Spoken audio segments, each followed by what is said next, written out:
गुरवे गौरचन्द्राय राधिकायै तदालये कृष्णाय कृष्णभक्ताय तद्भक्ताय नमो नमः। वन्दे अहं श्रीगुरो श्रीयुतापदकमलं श्रीगुरुन् वैष्णवांश्च श्रीरूपं साग्रजातं सहगण रघुनाथान्वितं तं सजीवं साद्वैतं सावधूतं परिजनसहितं कृष्ण चैतन्यदेवं श्रीराधा कृष्ण पादान् सहगण ललिता श्री विशाखान्वितांश्च। फैनटा बंद करो ताहले नड़बे ना। नमो ओं विष्णुपादाय कृष्ण प्रेष्ठाय भूतले श्रीमते भक्ति वेदांत स्वामिनिति नामिने। नमस्ते सारस्वते देवे गौरवाणी प्रचारिणे निर्विशेष शून्यवादी पाश्चात्यदेशतारिणे।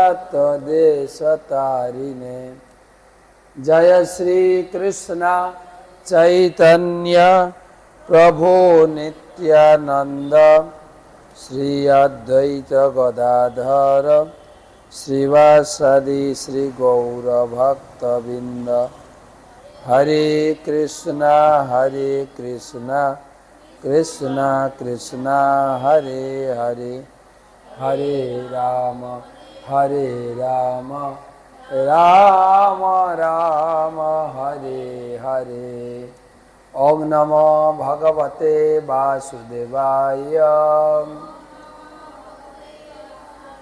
ओम नमो भगवते वासुदेवाय। ओम नमो भगवते वासुदेवाय। नारायणं नमस्कृत्य नरं चैव नरोत्तमं देवीं सरस्वतीं व्यासं ततो जयम् उदीरयेत्। तमादिदेवं करुणानिधानं तमालवर्णं सुहितावतारम् अपार संसार समुद्र सेतुं भजामहे भागवत स्वरूपम। ग्रंथराज श्रीमद् भागवत महापुराण की जय। तो আমরা বসে আছি আমাদের গন্ডিচা মন্দিরে। কত সুন্দর জগন্নাথ, জগন্নাথ দর্শন করতে সবাইকে। গন্ডিচা মন্দিরে জগন্নাথ দর্শন আমাদের শাস্ত্রে বলা হয়েছে যে মন্দিরে 10,000 বার দর্শন করলে যে ফল গুন্ডিচা মন্দিরে সেই ফল দর্শন করবেন আপনারা। আজকে হচ্ছে জগন্নাথের গুন্ডিচা মন্দিরে অবস্থানের শেষ রাত্রি, কালকে উল্টো রথ। কদাচিৎ কালিন্দী তট বিপিন সঙ্গীত তরল মোদাভিরি নারী বদন কমলাসাদ মধুপ রমা শম্ভো ব্রহ্মামরপতি গণেশার্চিত পদ জগন্নাথ স্বামী নয়ন পথগামী ভবতু মে ভোজে সব্যে বেণুম শিরসি শিখিপৃচ্ছম কটিতটে দুকুলম নেত্রান্তে সহচরম কটাক্ষং বিদধতে। শ্রীমদ্বৃন্দাবন বসতি লীলা পরিচয় জগন্নাথ স্বামী নয়ন পথগামী ভবতু মে মহাম্বোধে স্থিরে কনকরুচিরে নীল শিখরে বসন প্রসাদান্ত সহজ বলভদ্রেণ বলিনা সুভদ্রা মধ্যস্থ সকল সুর সেবা বসরদ জগন্নাথ স্বামী নয়ন পথগামী ভব তুমে। শ্রী শ্রী জগন্নাথ, বলদেব, সুভদ্রা এবং সুদর্শন মহারানীর আশীর্বাদ নিয়ে আমরা শুরু করছি আজকের ভাগবত আলোচনা।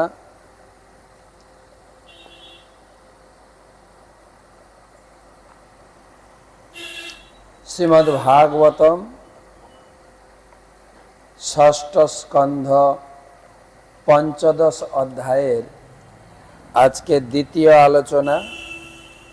আলোচনা হবে ষষ্ঠ শ্লোক থেকে। আলোচনা প্রসঙ্গ যারা ধারাবাহিক শুনছেন, চিত্রকেতু মহারাজের অনেক সাধ্য সাধনার ফলে তিনি পুত্রপ্রাপ্ত হয়েছিলেন। পুত্র প্রাপ্তির জন্য একটা একটা করে 1 কোটি বিয়ে করেছেন, কিন্তু কেউ সন্তান জন্ম দিতে পারেননি।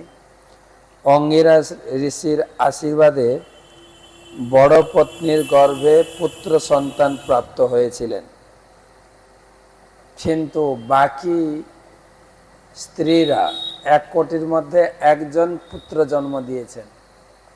বাকি স্ত্রীরা ঈর্ষান্বিত হয়ে সেই পুত্রের মুখে বিষ দিয়ে তাকে মেরেছেন। তো এখন শোক সন্তব রাজা চিত্রকেতুর পরিবার সেই শোককে সান্ত্বনা দেওয়ার জন্য নারদ মুনি এবং অঙ্গিরা ঋষি এসেছেন তাদের রাজ্যে, তাদের রাজপ্রাসাদে, বাড়িতে। তো সে বলছেন যে পুত্র মারা গেছে তার সঙ্গে তোমার আগে কোনো যোগাযোগ ছিল না, এখন নেই, সেজন্য শোক করার কোনো কারণ নেই। তো আমরা এই জগতে বেশি দিন থাকি না, যার যতদিন থাকার অনুমোদন রয়েছে থাকবে, সেজন্য কারোর জন্য শোক করা উচিত নয়। তারপর থেকে আলোচনা। ভূতৈ ভূতানি ভূতেশ সৃজত্যবতি হন্তি চ আত্মসৃষ্টৈ স্বতন্ত্রৈ অনপেক্ষপি বালবৎ।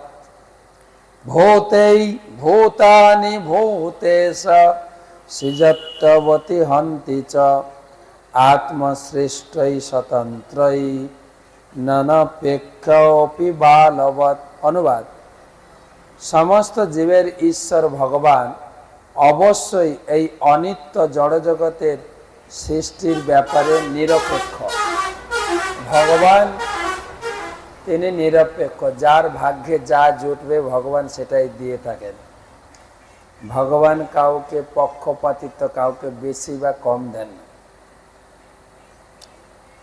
কিন্তু তা সত্ত্বেও সমুদ্রের তটে বালক যেমন খেলার ছলে কিছু তৈরি করে, ভগবানও সব কিছু তার নিয়ন্ত্রণাধীনে রেখে সৃষ্টি, স্থিতি এবং সংহার কার্য সম্পাদন করেন। আমরা দেখি না, ছোট ছোট শিশুরা কিছু পাথর নিয়ে ঘর বানায়, কাঠি নিয়ে ঘর বানায়, আবার ভেঙে দেয়। ভগবানও সেরকম খেলার ছলে এই জগৎ বানিয়েছেন এবং তিনি ধ্বংস করে দেন। তো এই ব্যাপারে ভগবান অতটা আসক্ত নন, সবাইকে নিজের নিজের কার্য দিয়ে রেখেছেন। পিতাদের সন্তান উৎপাদনের কার্যে ব্যাপৃত রেখে তিনি সৃষ্টি করেন। তিনিই জগতের সৃষ্টি করছেন, কিন্তু পিতা মাতাকে দিয়ে সৃষ্টি করছেন। আমাদের বিয়ের সময় প্রজাপতি লাগানো হয়, দেখবেন। প্রজাপতি মানে ভগবান গীতায় বলেছেন সহযোগ্যা প্রজা সৃষ্টা পুরবাচ প্রজাপতি। প্রজাপতি মানে যে জগতে প্রজা সৃষ্টি করে, যেরকম আপনারা বাবা মা, আপনারাও প্রজাপতি, কেন সন্তানাদি জন্ম দিয়েছেন। আসল প্রজাপতি হচ্ছেন ভগবান। ভগবান ব্রহ্মাকে দিয়ে এই জগৎ সৃষ্টি করেন, তাই ব্রহ্মাকে বলা হয় সৃষ্টির প্রজাপতি। যখন ছেলে মেয়ের বিয়ে হয় তখন ব্রহ্মার উদ্দেশ্যে যজ্ঞ করা হয় এবং ব্রহ্মার কাছে ছেলে মেয়ে প্রার্থনা করে যে ব্রহ্মা প্রজাপতি, আপনি আমাদের আশীর্বাদ করুন, আপনার এই সৃষ্টিতে আমরাও যেন কিছু জন্ম দিতে পারি ছেলে মেয়ে। এটা হচ্ছে প্রজাপতি যজ্ঞ। বাইরের লোক জানে না, দুটো প্রজাপতি এনে লাগিয়ে দেয়। তারা মনে করে এই প্রজাপতি ফুলে ফুলে মিলন ঘটায়, সেই জন্য গাড়িতে একটা প্রজাপতি, ঘরে একটা প্রজাপতি, প্যান্ডেলে একটা প্রজাপতি। কিন্তু আসল সেটা নয়। কিন্তু প্রজাপতি ব্রহ্মার কাছে ছেলে মেয়ে যজ্ঞেতে প্রার্থনা করেন যে আমরাও ওই সংসারে আপনার সৃষ্টিতে সাহায্য করতে পারি। তাই ভগবান পিতামাতাকে ক্ষমতা দিয়েছেন সৃষ্টি করার জন্য, রাজাদের তিনি দিয়েছেন পালন করার জন্য, আর সর্প আদি জীবজন্তু অসুরদের দিয়েছেন সংহার করার জন্য। তাই সৃষ্টি পালন ও বিনাশের এই প্রতিনিধিদের কোনো স্বাতন্ত্র্য নেই। ব্রহ্মাকে দায়িত্ব দিয়েছেন সৃষ্টি করতে, বিষ্ণুকে দায়িত্ব দিয়েছেন পালন করতে, শিবকে দায়িত্ব দিয়েছেন ধ্বংস করতে। এই জগতেও বিভিন্ন জীবজন্তু সর্প আদি তারা লোককে মারবে কামড় দিয়ে, কিন্তু তাদের নিজের স্বাতন্ত্র্য নেই। ভগবান যেভাবে প্রতিপালন করবেন, মায়ার দ্বারা মোহিত হয়ে তারা নিজেদের স্রষ্টা পালনকর্তা সংহর্তার কথা মনে করে। এই জগতে আমরা ভগবানের কর্তৃত্ব না বুঝতে পেরে মনে করি আমি সংসার চালাচ্ছি, আমি ছেলে মেয়েদের জন্ম দিয়েছি, আমি দেশ চালাচ্ছি। ভগবান বলছেন এটা তার দুর্বুদ্ধিতা। তুমি চলে গেলে দেশ চলবে না। এর আগের সরকারও বলেছিল আমি আছি বলে না তোমরা ঠিক আছো, নেই তো দেশ চলছে না। এটা অহংকারী, অহংকার সহ্য করেন না ভগবান। তো আগে ছিল আমাদের দেশে ইন্দিরা গান্ধী, এত সুন্দর দেশ চালাচ্ছিল, সবাই ভাবছিল ইন্দিরা গান্ধী চলে গেলে মানে দেশটা ডুবে যাবে, না চলছে তো। সুতরাং চালানোর কর্তা তো ভগবান। আমরা শুধু বহুপা তাৎপর্যে লিখেছেন প্রকৃতে ক্রিয়ামাণানি গুণাই কর্মাণি সর্বস অহংকার বিমূঢ়াত্মা কর্তা অহম মিতি মন্যত। সবাই নিজের নিজেকে কর্তা বলে। আমি বাড়ি চালা, পরিবার চালাচ্ছি, পরিবারের কর্তা। কেউ বলে কর্তা, কেউ বলে কর্তা, ঠিক আছে। আবার আমাদের মেদিনীপুরের ভাষায় আছে ভর্তা। ভর্তা মানে আলুর ভর্তা না, কিন্তু ভর্তা মানে স্বামী যে সংসারে ভরণ পোষণ করান তাকে বলে ভর্তা। তো আমরা নিজে নিজের মনে করি, কিন্তু সংসার চালাচ্ছেন ভগবান। প্রভুপাদ বলছেন সংসার চালাচ্ছেন ভগবান। ভগবান বলছেন সংসার চালাচ্ছি আমি, নাম কিনছ তুমি বেয়াদব কথাকার। তুমি চলে যাও না, সংসারটা চলে কিনা হিসাব করে দেখেন। যদি কেউ বুদ্ধিমান হন, সকালে প্রভুপাদের লেকচার শুনছিলাম, বলছিলাম যদি কেউ বুদ্ধিমান হয় সে বুঝতে পারবে। আর যদি পাগল হয়, রাস্তায় পাগলামি করে না, আমি এই দেশের রাজা, তার কথায় কে কান দেয়? ওকে রাজা নাকি? ওটা পাগল। সেরকম কেউ যদি বলে আমি চালাচ্ছি সংসার, তার পাটা লম্বা নয়, পাটা গোল, সে একটা পাগল, আর কিছুই না।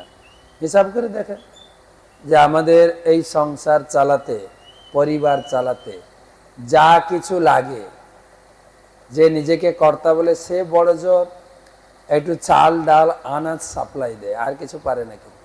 কিন্তু এগুলো না খেয়েও আমরা অনেক দিন বাঁচতে পারি। নির্জলা একাদশীর দিন করেছেন আপনার? নির্জলা, হ্যাঁ, না খেয়ে বেঁচেছিলাম কেন? আমরা এখন এতক্ষণ আছি, এর আগে অনেক আগে খেয়েছি, এখন বেঁচে আছি কিনা? কিছু খেয়েছি কি না, মিথ্যা কথা বলেছেন আপনারা। খেয়েছি কি খেয়েছে? হাওয়া। ভাত ডাল সবজি রুটি না খেয়ে অনেকক্ষণ থাকা যায়, হাওয়া না খেয়ে কতক্ষণ থাকবেন বলেন? হাওয়াটা কিনে খাচ্ছেন নাকি ভগবান ফ্রি দিয়েছে, শুধু নিয়ে আর খাবো? এর তো বিল মেটাতে হবে আপনাকে। যখন হসপিটালে হাওয়া দিতে হয় রোগীকে, হাওয়া বিল মেটাতে হয় কি না? তাহলে বুদ্ধিমান হলে বোঝা যাবে যে মেন সাপ্লাই, মেন খাবারটা ভগবান দিয়েছে হাওয়া। হাওয়া বন্ধ হয়ে গেলে আমাদের দম বন্ধ হয়ে যাবে, কিন্তু তখন আর মালিকও কাজ করবে না, সরকারও কাজ করবে না।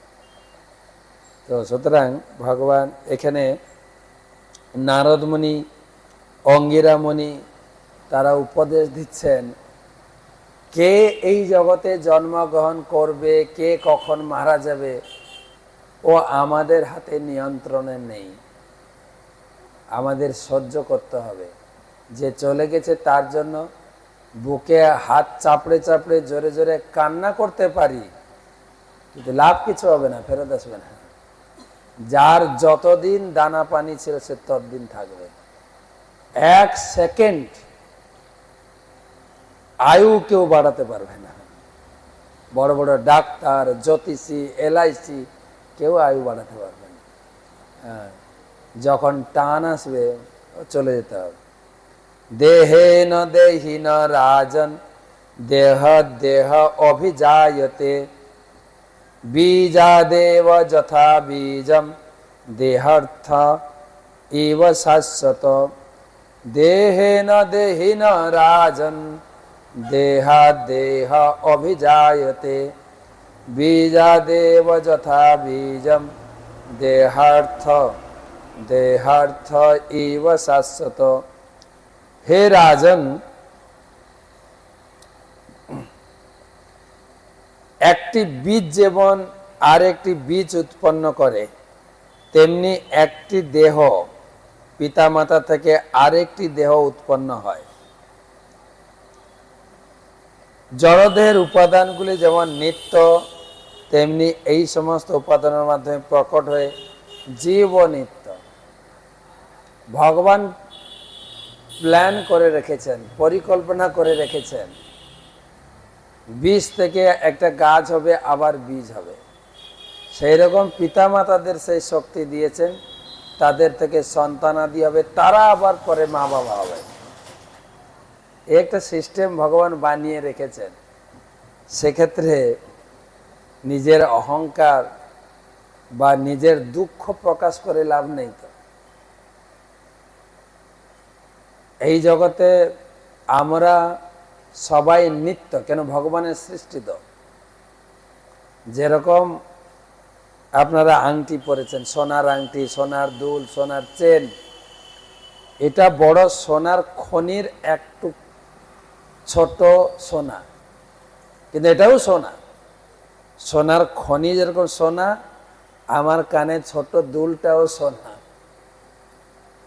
ঠিক সেই রকম ভগবান যেরকম নিত্য, ভগবানের অংশ কর্ডলেস সিম কার্ড আমাদের ভিতরে আছে, যার জন্য কথা বলছি। দামি মোবাইল হতে পারে, যদি সিম কার্ড না থাকে মোবাইল কথা বলবে কি?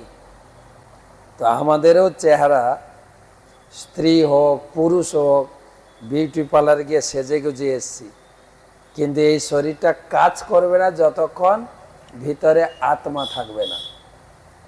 আত্মা আছে কর্ডলেস সিম কার্ড ভগবান দিয়েছেন সবার ভিতরে, এটা কিন্তু নিত্য। এই সিম কার্ডটা নষ্ট হয় না কখনো। মোবাইল নষ্ট হবে, সিম কার্ড নষ্ট হবে না। মোবাইল নষ্ট হয়ে গেছে, হারিয়ে গেছে, ফেলে দিয়ে আরেকটা মোবাইল খুলে সিম কার্ড ঢোকাবে, মানে আমি আত্মা, এই আত্মার কখনো মৃত্যু হয় না। আমরা এই জ্ঞান জানি না বলে কেউ বাড়িতে মারা গেলে খুব কান্না করি, খুব কাঁদি, কিন্তু গীতা বলছেন আমরা কেউ মরি না, বাড়ির কেউ লোক মরে না, কেবল শরীরটা পরিবর্তন হয়। ভগবদ গীতায় ভগবান বলেছেন যে বাসামসি জীর্ণানি যথা বিহায়, যেরকম আমরা কাপড় চোপড় পরেছি, কাপড় ছিঁড়ে গেলে বা পুরানো হয়ে গেলে ফেলে নতুন কাপড় পরি তো নাকি? নতুন কাপড় পরলে আনন্দ হয় না দুঃখ হয়? হ্যাঁ, আনন্দ হয় না দুঃখ হয়? হ্যাঁ, আনন্দ হয়। মানে পুজোতে ডিমান্ড করে। আমি যখন বাড়িতে ছিলাম একটা গান বেরোতো, এবার পুজোয় চাই আমি বেনারসি শাড়ি রে, যদি বেনারসি শাড়ি না কিনে দাও নইলে তোর সঙ্গ ছেড়ে গলায় দড়ি দেব গলায় দড়ি। হ্যাঁ, আনন্দ হয় মানে নতুন কাপড় পরলে আনন্দ হয়। ঠিক সেই রকম মৃত্যু মানে আমার আত্মাটা এই বুড়ো শরীর, বৃদ্ধ শরীর বা ছিঁড়ে ফাটা শরীর, ছিঁড়ে ফাটা বুঝেন? বুড়ো হলে সবাই অসুস্থ হব, আর হসপিটালে শুধু ছিঁড়বে আর জোড়া দেবে আর টাকা নেবে। ছিঁড়ে ফাটা শরীর সবাই। হ্যাঁ, এখন তো বুড়ো হওয়া তো দূরের কথা, সন্তান জন্ম দিতে এলে ছিঁড়ে কেটে বের করছে সব।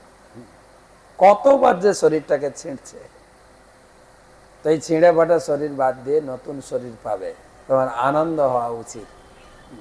তার মানে এই বলছি না আপনি আবার গীতার জ্ঞান শুনে কারো বাড়িতে গিয়ে যাবেন যার বাড়িতে কেউ মারা গেছে, এই সবাই হাসো, কাঁদবে না গো, হাসো হাসো, তাহলে আপনাকে পাগল বলবে।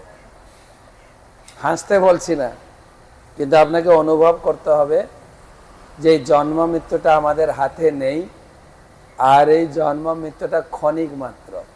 সে আবার কর্মফলের দরুন আরেকটা শরীর পাবে।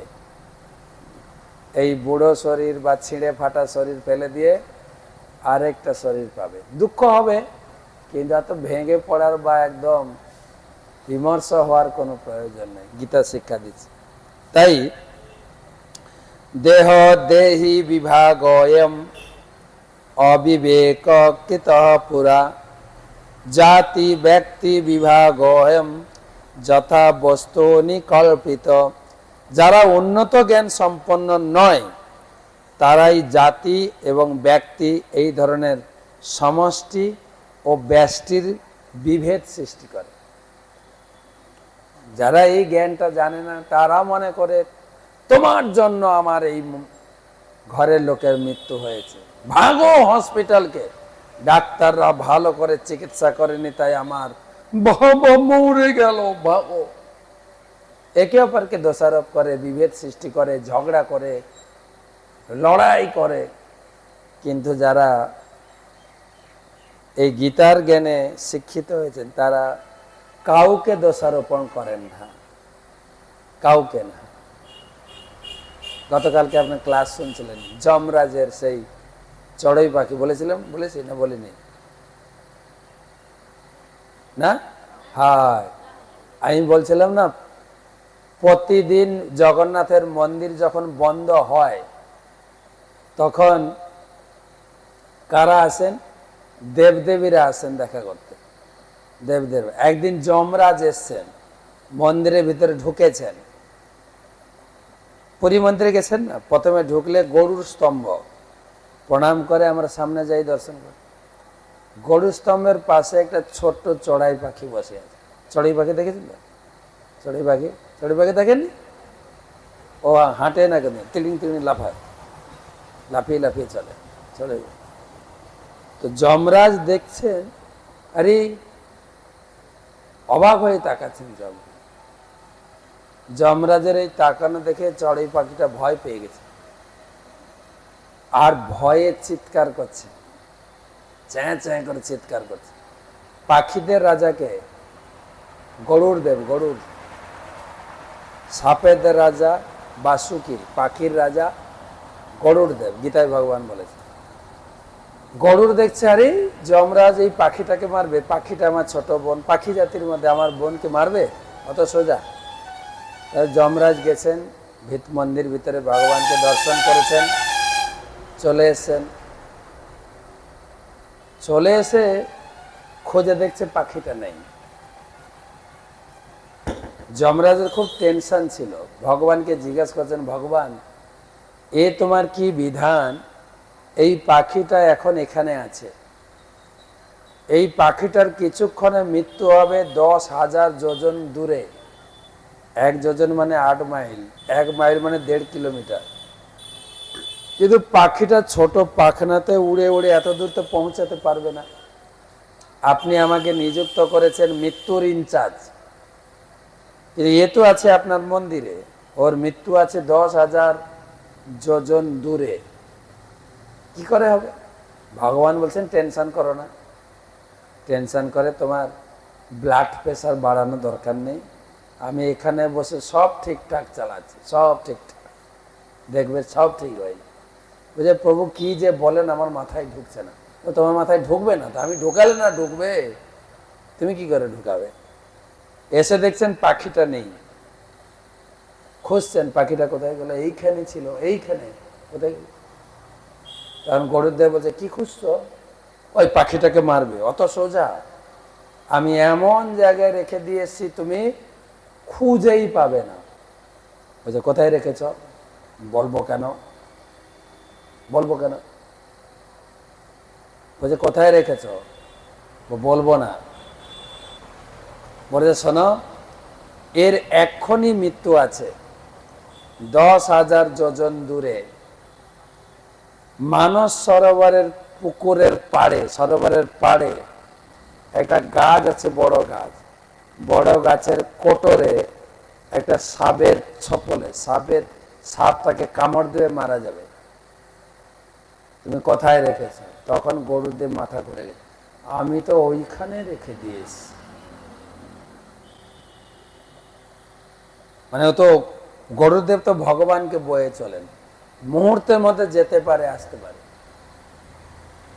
তো যমরাজ বলছেন তোমাকে থ্যাংক ইউ, আমাকে সাহায্য করলে, আমি তো টেনশনে পড়ে গেছিলাম কি করে মারবো।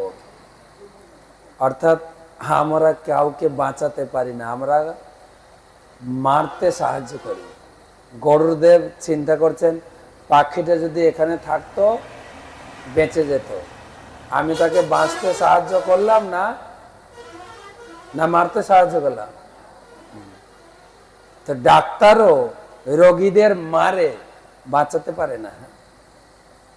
ডাক্তার, ইংরেজিতে বলে doctor cures giving a pills, doctor ঔষধ বা বড়ি বা ক্যাপসুল দিয়ে রোগীকে বাঁচায়, then kills giving a long bill, তারপরে এত বড় বিল ধরিয়ে দেয়, বিলের চিন্তা করতে করতে রোগী হার্ট অ্যাটাক।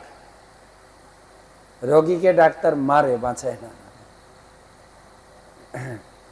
সেই জন্য এখানে বলছেন আমরা নিজেরা শুধু ঝগড়াঝাটি করে তোমার জন্য আমার এই হয়েছে, আমি তোমাকে বাঁচিয়ে দিয়েছি, এগুলো শুধু আগের সরকার দিয়েছিল 1,500, আমি দিচ্ছি 3,000, তুমি দেবে কি? তোমারই পুঁজি নেই। তুমি এই জগতে যখন জন্মগ্রহণ করেছো ন্যাংটা হয়ে খালি মাথা নিয়ে এসো, তুমি আবার কি দেবে গো? তাই ভগবানের জিনিস নিয়ে দেওয়া শুরু করেছিল, লক্ষ্মীর ভান্ডার। তুমি লক্ষ্মী নাকি? লক্ষ্মী তো ভগবানের স্ত্রী, তিনি দিতে পারেন, তিনি সবাইকে দিচ্ছেন, নাম কিনছেন উনি, আমি লক্ষ্মীর ভান্ডার দিচ্ছি, ভোট দেবে না মানে বললেই হলো। লক্ষ্মী ভান্ডারটা তোমার না তো, লক্ষ্মীর কোটলি লক্ষ্মীর বগলে আছেন, আছে না, তিনি দিতে পারেন। তো দিচ্ছেন লক্ষ্মী, নাম কিনেছেন এরা, এরা আবার অন্য নাম নিয়েছেন, দেখা যায় লক্ষ্মীকে বাদ দিয়ে অন্নপূর্ণা ধরেছে, দেখা যাক কি করে। তো নারদ মুনি এবং অঙ্গিরা মুসি তিনারা বলছেন যে শান্ত হও, পুত্রের যতদিন এখানে তার আয়ু ছিল ততদিন ছিল, কারো মৃত্যুতে শোক করে লাভ নেই। শ্রী শুকৌবাচ এবমাশ্বাসিত রাজা চিত্রকেতুদিযক্তিভি বিমৃজ্য পাণিনা বক্রম আধিম্লানমভাসত। সুখদেব গোস্বামী বললেন এইভাবে নারদমুনি এবং অঙ্গিরা ঋষির উপদেশে জ্ঞান লাভ করে রাজা চিত্রকেতু আশ্বাসিত হয়েছিলেন। তখন তিনি তার হস্তের দ্বারা তার মলিন মুখ পরিমার্জন করে বলেছিলেন। চিন্তা করে দেখেন, রাজার কত স্ত্রী ছিল, পুত্র প্রাপ্তির জন্য বিয়ে করতে করতে 1 কোটি বিয়ে করেছে মাত্র, সবাই বাঁচা, একটাও সন্তান হয়নি। একজন ঋষি এলেন, অঙ্গিরা ঋষি, তার আশীর্বাদে বড় পত্নীর একটা ছেলে হয়েছে। কত সাধ্য সাধনা, এত বড় রাজত্ব, তার ছেলে মারা গেছে, তাকেই সান্ত্বনা দিতে এসছেন অঙ্গিরা ঋষি আর নারদ মুনি। বেশি লেকচার দেননি, অল্প কথাতে রাজা শান্ত হয়েছে। আমরা কিন্তু শান্ত হব না, বড় জ্ঞান দিচ্ছে, আমার ছেলে মরেছে, জ্ঞান দিচ্ছে গো। কেন আমরা এতটাই মূর্খ, এতটাই আসক্ত, কারোর কথা কানে ঢুকলেও। কিন্তু রাজা, তার রাজত্ব, তার এত বৈভব, তার স্ত্রী, কত সাধ্য সাধনার ফলে একটা পুত্র পেয়েছিলেন। সেই পুত্রর ডেড বডি পড়ে আছে, আর এত এরা কান্না করছে। কিন্তু অঙ্গিরা ঋষি এবং নারদ মুনি বুঝাতে পারলেন না, দুঃখ করে লাভ নেই, যেখানে গেছে ভালোই গেছে, কাউকে আমরা ধরে রাখতে পারি না, যার কর্মফল যতদিন আছে থাকে। রাজা শান্ত হলেন, হাত দিয়ে চোখ মুছে তাকালেন, আপনারা কে? আমার এই কঠিন অবস্থায়, আমার এই দুঃখের সময় আপনারা আমাকে সান্ত্বনা দিতে এসছেন। শ্রীরাজ উবাচ কৌ যুবাম জ্ঞান সম্পন্ন মহিষ্ঠৌ চ মহি অসম অবধূতেন বেশেন ঘোড়াবিহ সমাগত। রাজা চিত্রকেতু বললেন, হে মহাপুরুষদ্বয়, আপনারা কারা? অবধূত বেশে আত্মগোপন করে এখানে আপনারা কৃপা করে এসছেন আমার গৃহে, আপনারা দুজন কে? আমি দেখছি যে আপনারা মহাজ্ঞানী এবং মহৎ থেকেও অতিশয় মহৎ। এই অশুভ সময়ে, দুঃখের সময় আপনারা দুজন কৃপা করে আমার এই গৃহে পদার্পণ করেছেন। হে মহাত্মা, আপনারা কারা? এই জগতে আপনাদের মতো কৃপালু দয়ালু ব্যক্তি দেখি না, দয়া করে বলুন আপনারা কে? তো আজকে আর বলছি না, কালকে রথযাত্রা, রথযাত্রা সবাই একটু রথ টানতে টানতে হাঁপিয়ে পড়বেন। তো পরশুদিন আবার নিয়ে আসবো এই ক্লাস, পরশুদিন আবার শুনবেন তারপরে কি ঘটলো। তো ভগবান তিনি এই আজকের আলোচনা যেটা ছিল, মূল কথা হচ্ছে তিনি সর্বনিয়ন্তা, সবার ভাগ্যে যাকে যা দিয়েছেন সেই ততটুকুই পাবেন।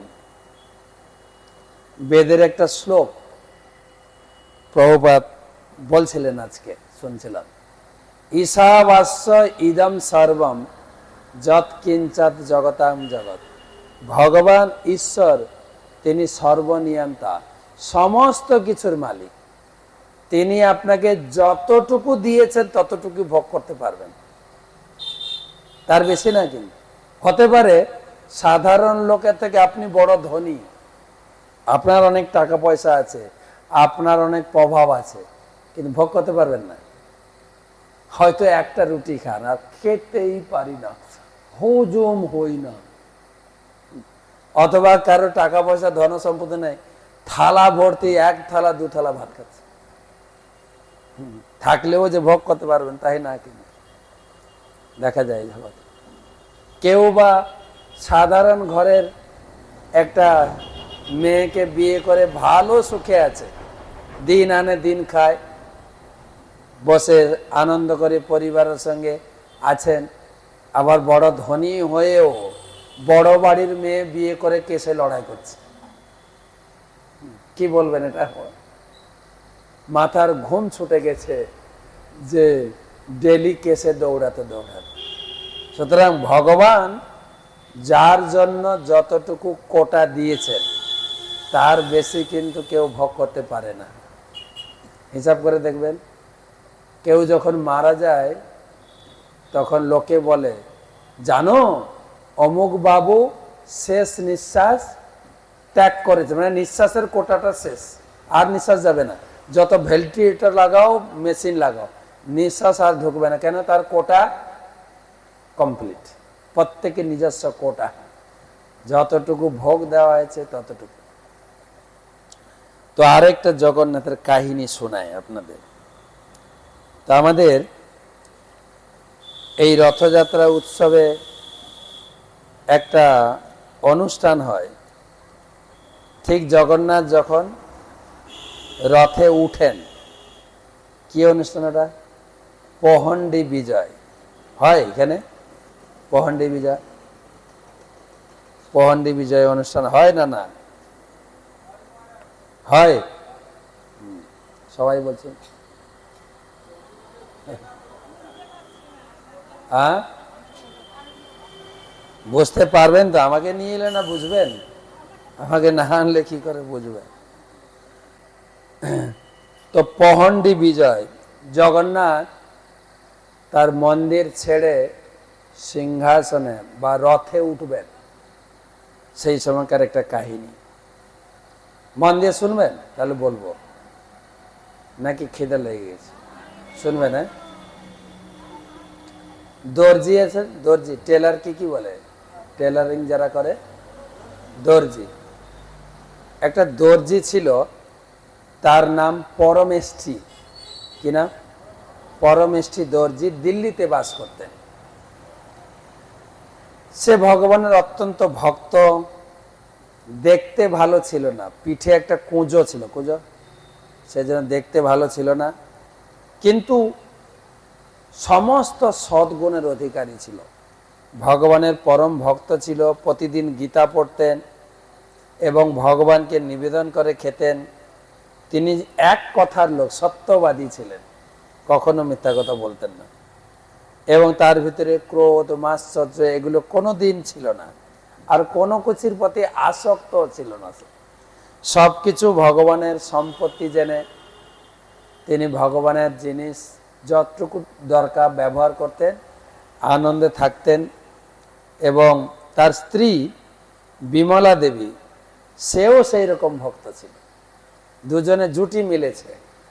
আর স্ত্রী বিমলা দেবীকে দেখতে অত্যন্ত সুদর্শনা ছিলেন আর খুব বিনয় স্বভাব, কোনোদিন স্বামীর মুখের উপরে কথা বলেন, এবং সদ্গুণের অধিকারিণী।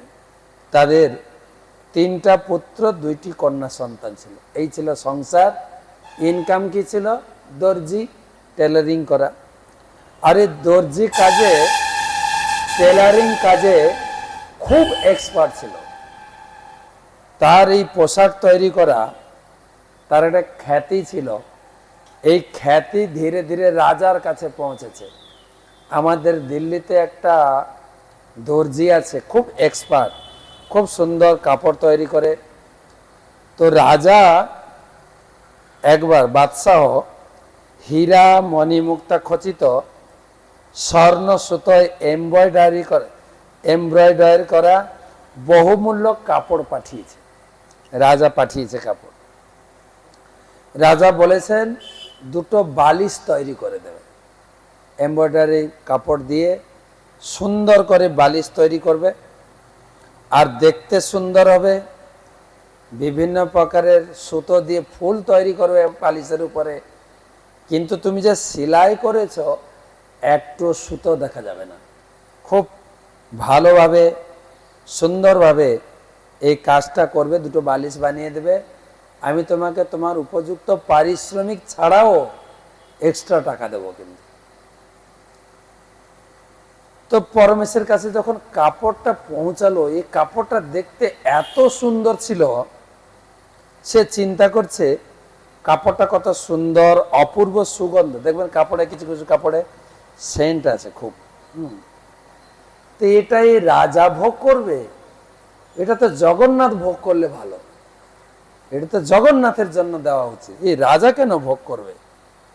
হ্যাঁ, রাজা বলেছেন, বাদশাহ বলেছেন দুটো বালিশ তৈরি করে দিতে, কিন্তু এই বালিশ জগন্নাথের ভোগ্য, রাজা কেন ভোগ করবে? এই জগন্নাথের মানানসই একজন মানুষ একে ভোগ করবে, এটা ঠিক না। আর যখন এই কাপড়টা এসেছিল বালিশ বানানোর, সেই সময় রথের অনুষ্ঠান হবে,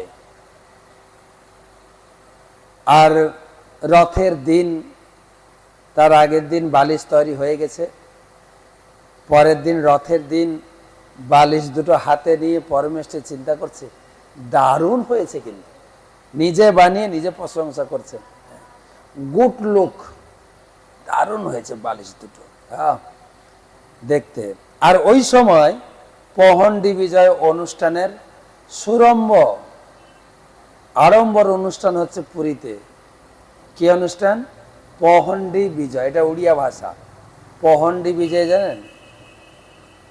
এই সিঁড়ি আছে না, ধরুন আপনি সিঁড়িতে বাড়িতে উঠবেন বা সিঁড়ি বেয়ে রাস্তা ধরবেন, এক একটা সিঁড়ির ধাপকে বলে পহণ্ডি, উড়িয়াতে বলে পহণ্ডি। বা ঘরের যে চৌকার, ওটাকে বলে এই পহণ্ডি পেরোবি না, পহণ্ডির ভিতরে থাকবি, শুনেছেন? পহণ্ডি।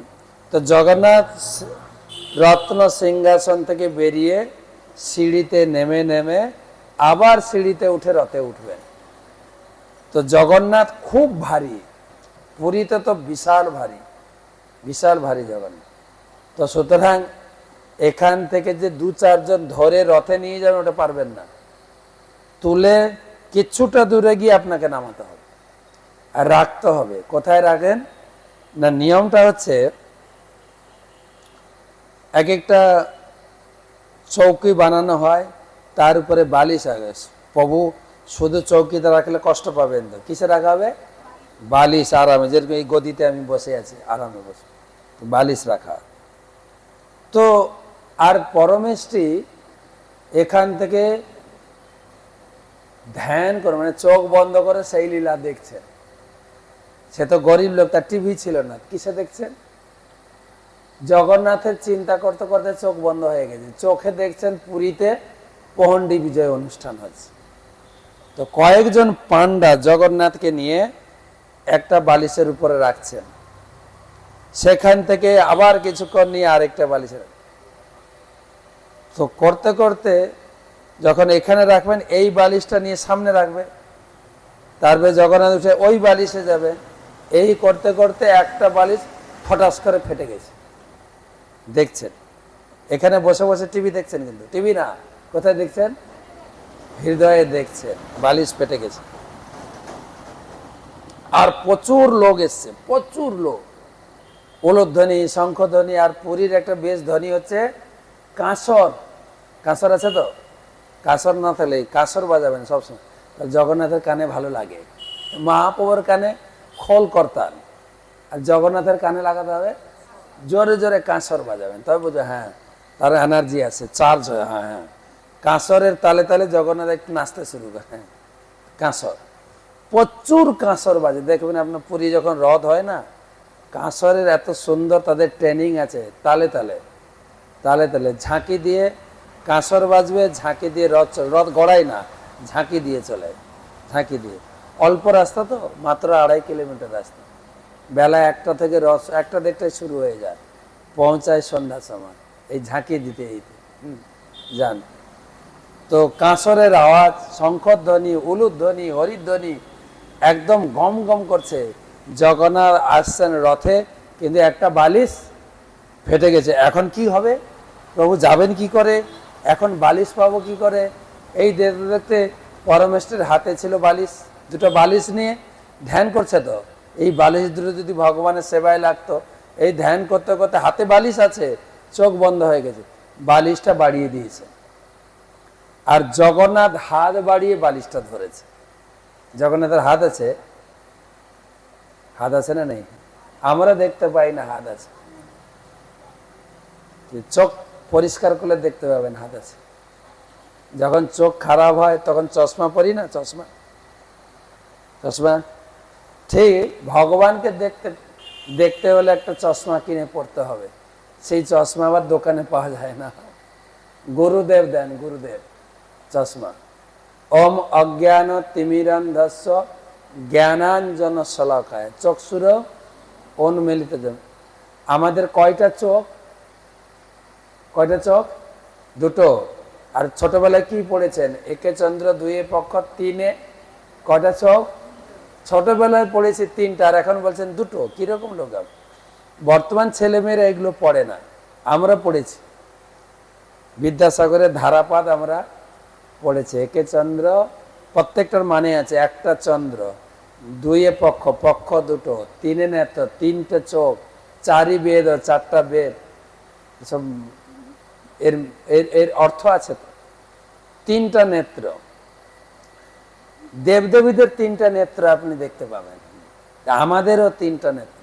দুটো চোখ দিয়ে এই জগৎকে দেখি, আর তৃতীয় নেত্র হচ্ছে গুরুদেব দীক্ষার সময় দেন, যে জ্ঞান নেত্র দিয়ে ভগবানকে দর্শন করি, যে জ্ঞান নেত্র দিয়ে আমরা ভক্তদেরকে চিনতে পারি।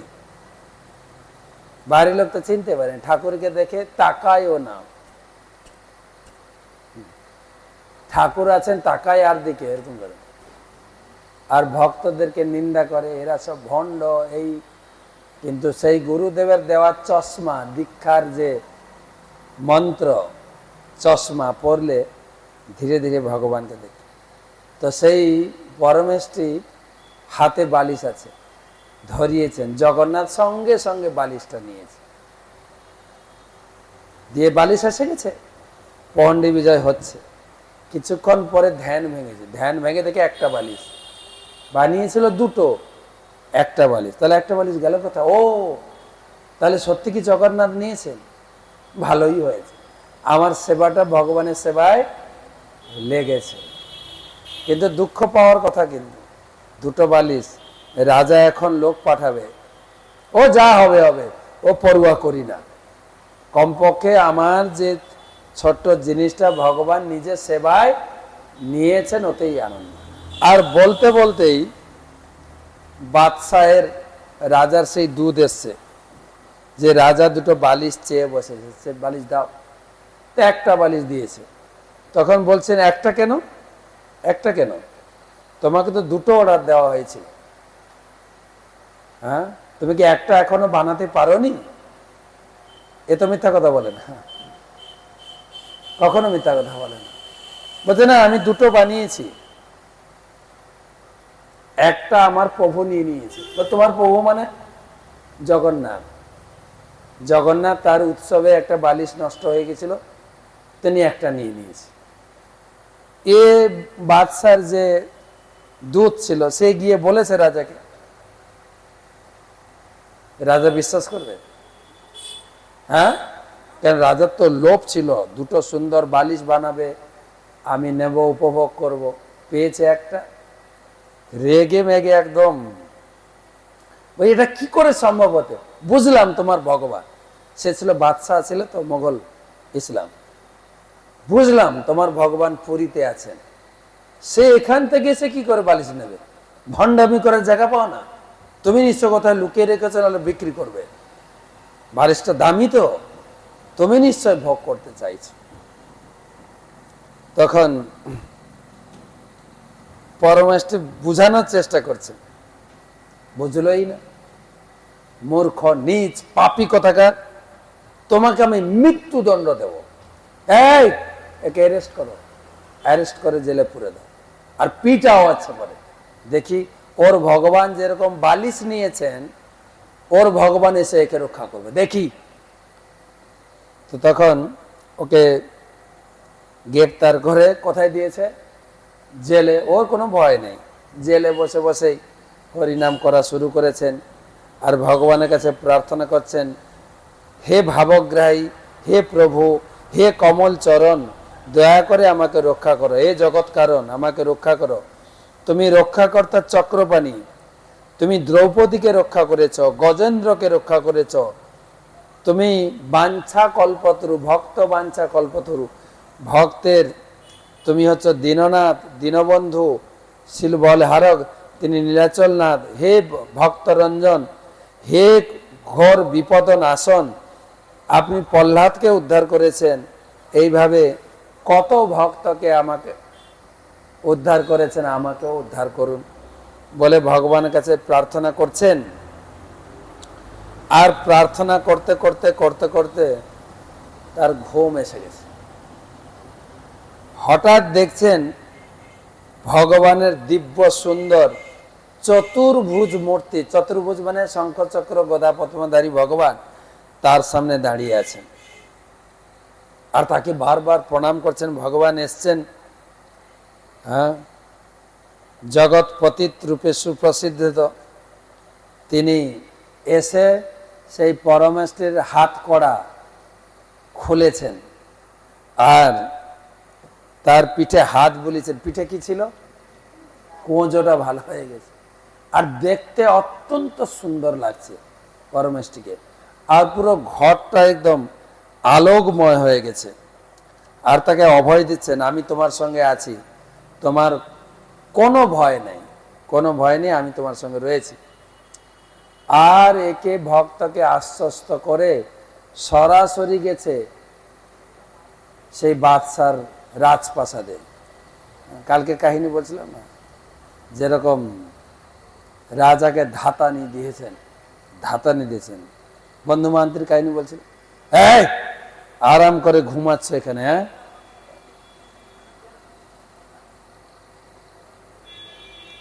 মূর্খ অজ্ঞ বাদশাহ কোথাকার, তুমি যে রাজা হয়েছ আমি দিয়েছি পথটা, আমার দয়ায় তুমি বাদশাহ হয়েছ, রাজা হয়েছ। একটা বালিশ আমার ভক্তের কাছ থেকে নিয়েছি, তাতে তোমার অনেক লস হয়ে গেছে। হ্যাঁ, তুমি আমার ভক্তকে শাস্তি দিয়েছ, তাকে জেলে ভরে রেখেছ। আরে সারা দুনিয়া তো আমার সম্পত্তি, আমার সম্পত্তি আমি ভোগ করবো না তো তুমি ভোগ করবে? আমাদের বাংলায় একটা কথা আছে কিন্তু, গঙ্গা জলে গঙ্গা পূজা। গঙ্গা পূজা কিসে হয়? গঙ্গা জল দিয়ে গঙ্গা পূজা। ঠিক সেই রকম আমরা যে ভগবানের পূজা করছি, ভগবান আমাদের দিয়েছেন সেইগুলো দিয়ে পূজা করছি। কেউ যেন মনে না করে আমি রথযাত্রায় 10,000 টাকা দিই। আরে টাকা তো ভগবান, তুমি না দিয়ে কি নিয়ে যাবে নাকি? কে শুনেছেন নিয়ে গেছে টাকা? সব ছেড়ে দিয়ে যেতে হবে। তো সেই জন্য আমার সম্পত্তি, আমি একটা বালিশ নিয়েছি, তাতে তোমার কি ক্ষতি হয়েছে? হ্যাঁ, আর আচ্ছা করে চাবুক দিয়ে পিটানো শুরু করেছে বেয়াদব কোথাকার। রাজাকে আচ্ছা করে পিটিয়েছে আর পিটাতে পিটাতে ভগবান অন্তর্ধান হয়ে গেছে। কালকে বলে গেছেন, কালকে গিয়ে আমার ভক্তকে ওখান থেকে তুমি মুক্ত করবে। তো ভগবান অন্তর্ধান হয়ে গেছে, ওর স্বপ্ন ভেঙে গেছে। কি একটা দুঃস্বপ্ন দেখলাম, কিন্তু পরে দেখছি গা হাত ব্যথা করছে। তো এটা তো স্বপ্ন না, তো এ সত্যিকারের চাবুক পড়েছে। হায় হায়, তাহলে তাহলে তখন গেছেন পুরীতে। পুরীতে গিয়ে জেলে ঢুকে দেখছেন পরমেশ্বরীর কোনো কিছু হয়নি, বসে আছেন, খুব দেখতে সুন্দর লাগছে এবং তার হাতেও কোনো হাত কড়া নেই। তো তার কাছে ক্ষমা চাইলেন এবং তাকে সেখান থেকে উদ্ধার করলেন। আর তাকে উদ্ধার করে রথের উপরে বসিয়ে ঘুরিয়েছেন যে এই যে পরম ভক্ত ভগবানের, পরম ভক্ত। তো এইভাবে রাজাও ধীরে ধীরে ভগবানের প্রতি অনেকটা ভক্তিভাবাপন্ন হয়ে গেলেন। এইভাবে ভগবান কিভাবে তার ভক্তকে রক্ষা করেন এবং ভগবান কিভাবে সব কিছু নিয়ন্ত্রণ করেন। এবং আপনি যদি সত্যিকারে ভগবানকে কিছু নিবেদন করেন, ভগবান কিন্তু আছেন পুরীতে, পুরী থেকে হাত বাড়িয়ে দিল্লি থেকে বালিশ নিয়েছে। তো আপনি এখানে যদি কিছু নিবেদন করেন, পুরী থেকে হাত বাড়িয়ে নিবেদন গ্রহণ করবেন না? করবেন কি না? সেই বিশ্বাস থাকলে হবে। কি বলতে হবে? কালকে বলেছি, আই লাভ ইউ জগন্নাথ, আমার এই নিবেদনটা তুমি গ্রহণ করবে না? প্লিজ নাও না। নেবে কিনা? যদি অন্তর থেকে বলেন, যদি হৃদয় থেকে বলেন, তিনি তো হৃদয়ে বসে আছেন, আমার হৃদয়ের কথা তিনি শুনবেন। তো সেই জগন্নাথের অনন্ত কথা, ভক্তের সঙ্গে তার অনেক লীলা, ভক্তকে তিনি কিভাবে তার ভক্তির প্রতিদান দিয়েছেন। এই বইটা থেকে কয়েকটা কাহিনী বললাম। রথযাত্রা তো শেষ হয়ে গেল, যদি সুযোগ হয় মাঝে মাঝে কথা শোনাবো জগন্নাথের। এখন তো কালকে রথযাত্রা, পরশুদিন শয়নার্থী, ভগবান শুয়ে পড়বেন। কিন্তু ভগবান শুয়ে পড়লেও আমারও ঘুমাবো না, কিন্তু আমরা ভগবানের কথা আলোচনা করব, আপনারা সজাগ থাকবেন। শুভরাত্রি, সবাই ভালো থাকেন, পরশুদিন দেখা হবে। আর কালকে ভালো করে রথযাত্রা উপভোগ করেন, ভালো করে মজা করে। রথযাত্রায় গেলে আমার মা বলতেন দুটো জিনিস খেতে হবে, জিলিপি আর পুরি। কে দিলে তো খাবেন, নাহলে কিনে খাবেন, কি করবে না। তো রথ টানবেন আনন্দ করে, প্রতি পদক্ষেপে অশ্বমেধ যজ্ঞের ফল পাবেন। এবং রথের উপরে ভগবানকে দর্শন করলে অশ্বমেধ যজ্ঞের পুণ্য এবং জন্ম মৃত্যুর এই দুঃখময় জগৎ থেকে আপনি উদ্ধার পেয়ে যাবেন। তো ভগবান কথা দিয়েছেন, আমার রথের দড়ি ধরে যে টানে, আমিও তার মৃত্যুর পরে আমার রথে বসিয়ে আমি টেনে টেনে আমার ধামে নিয়ে যাব। তো উপভোগ করেন, আনন্দে থাকেন, আপনাদের বিচলিত করব না। ক্লাসের জন্য ছুটে আসতে হবে না, রথ উপভোগ করেন ভালো করে। পণ্ডী বিজয় দেখবেন, রথে থেকে নেমে ভগবান মন্দিরে প্রবেশ করবেন, সব দেখে আরতি করে। আর এই রথযাত্রা উৎসবে যদি কোনো ভুল ত্রুটি হয়ে থাকে, ভগবানের কাছে, ভক্তদের কাছে ক্ষমা চেয়ে তারপরে ঘরে আসবেন। জগন্নাথ আপনার সঙ্গে সবসময় থাকবেন। জয় জগন্নাথ।